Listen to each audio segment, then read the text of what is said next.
নমস্কার বন্ধুরা, একটি অন্যরকম অনুভূতি, অন্যরকম ভিডিও নিয়ে আপনাদের সামনে আবার চলে এসেছি। আমারই লেখা। ভালো লাগলে বন্ধুরা কমেন্টে জানাবেন।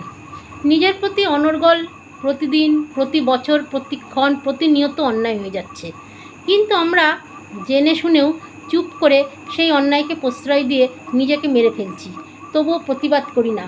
কিন্তু এখনকার সমাজে প্রতিবাদ আর মিথ্যা হলো মনের সুখের ওষুধ।